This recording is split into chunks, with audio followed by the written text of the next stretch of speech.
The most profitable niche is you. I want to talk about this concept that I first discovered from Dan Coe, and I'll link his video after this one or down below where you can watch his whole presentation. The most profitable niche is you. Create your own niche of one. It's really brilliant. It's a very popular video. You can see it has 256,000 views, and it's a core pillar of his philosophy. Again, check out Dan Coe. But let's look at his tweet. Let's make this whole one-person business thing simple. Build for yourself, write to yourself, sell to yourself. There are millions of people with the same interests, problems, and desires, and you only need to find a fraction of them. The most profitable niche is you. It's an interesting concept, and it kind of flies in the face of what you've probably heard and thought most of your life in the business world, as I have. It's not the absolute iron law, but it's a cool philosophy that really resonates with me, and I'm trying to explore right now. So Dan often references Naval Ravikant when he's talking about this concept, and you can see some of Naval's quotes here on another great blog, which is called Wealest.com. I'll put the links to this and some other articles in the description below this video. But here, the author of Wealest is talking about quotes. It says that if you want to get wealthy, you must become the best in the world at what you do. Keep redefining what you do until it's true. And again, Naval says, if you really want to get paid in this world, you want to be number one at whatever you do, and you want to keep changing what you do until you're number one. Keep changing your objective until it arrives at your specific knowledge, skill sets, position, capabilities, location, and interests. Your objective and skills should converge to make you number one. And when you're searching for what to do, you have two different foci to keep in mind. One is, I want to be the best at what I do. The second is, what I do is flexible so that I'm the best at it. You want to arrive at a comfortable place where you feel this is something I can be amazing at while still being authentic to who I am. It's going to be a long journey, but now you know how to think about it. So that all comes from Naval Ravikant. And at first I thought this concept maybe was too good to be true, or it was out of touch. And hey, it's just one approach, but obviously Dan is very successful. Naval is very successful. A lot of smart people have said something similar. And again, it's not the only way to go about business, but it might be a way that really resonates for you, especially if you are liking the whole creator economy thing. If you like the idea of back in the day, maybe 10, 15 years ago, we called it a guru business, where you get to help people with a particular problem, you get known for a certain thing, and then you build like information products or a membership or a course. That's sort of evolved now in the time of social media. And so there are a lot more options. And so again, in another article, the internet has massively broadened career possibilities from Naval Ravikant's website. He says, what the internet does is allows any niche obsession, which could be just the weirdest thing. Whatever niche obsession you have, the internet allows you to scale. So again, this is something that Gary Vee talks about all the time. And so what, right? Like, people want to do what they're interested in. Okay, maybe it'll work, maybe it won't.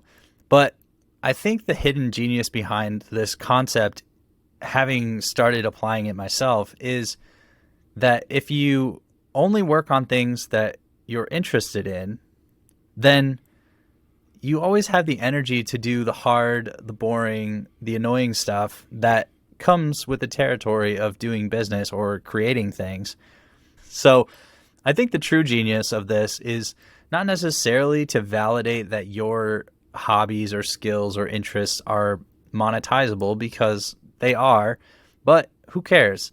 The real value is that if you work on things that you're interested in, you don't have to overcome the sort of willpower that you'd have to work on something that you're not interested in. And that means that you get to stay in the business vehicle that you're in and keep getting compounding rewards as you are willing to learn new skills, to try new things, to overcome the things in this realm that you wouldn't be willing to do in other realms. So there is practical wisdom in this. It's not just that'd be nice if it were this way. I think the practical element to this is that if you stay in a niche that's interesting to you. And of course, the niche of you is the one that you're the most interested in. So maybe in the past, it wasn't as easy to build a niche of you. And what does that mean?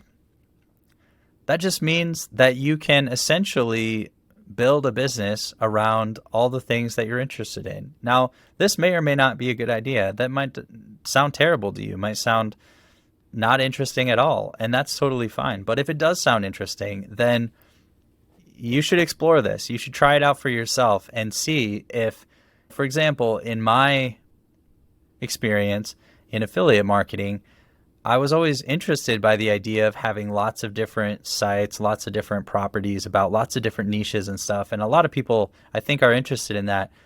But what I found is actually, if I just stay within a few that I'm really interested in, then I'm willing to do a lot more of the hard, the boring, the minutia that comes along with it because I'm inherently interested in the topics. That means that more blog articles get made. That means that more books get read, more courses get taken, more skills get improved, and more content gets created, which means more people have a chance to become familiar with the things that I'm creating and click on affiliate links or buy products or just watch videos or whatever, become subscribers, subscribe to my email newsletter. Like, all those things become more and more possible because I stay within the niche of the things that I'm interested in. So here's another quote from Scott Adams, and he says, "You can't directly control luck, but you can move from a game with low odds of success to a game with better odds." I think that's really wise and really relevant to the niche of you being the best place to start if you want to create any sort of creator business. And lastly, a new book that I've been working my way through and is really intelligent. I'm taking notes every couple of lines. It's called The Startup of You by Reid Hoffman. And very similarly, Reid says, the interplay of three different components form your competitive advantage: your assets, your aspirations and values, and the market realities, i.e. the supply and demand for what you offer the market relative to the competition. So again, if you stay within the things that you're interested in, then you're going to get like much higher returns for all of your efforts. What do you think about the niche of you or creating a competitive advantage by simply doubling down on the things you're interested in? Do you think it's just BS? Do you think it's a theory, but it's not actually practical? Or do you agree with me that there is practicality in it because you're conserving energy and you're taking advantage of compound returns over time? Let me know in the comments below, and please watch Dan's full video after this. I think it's awesome, and I think you're going to love it.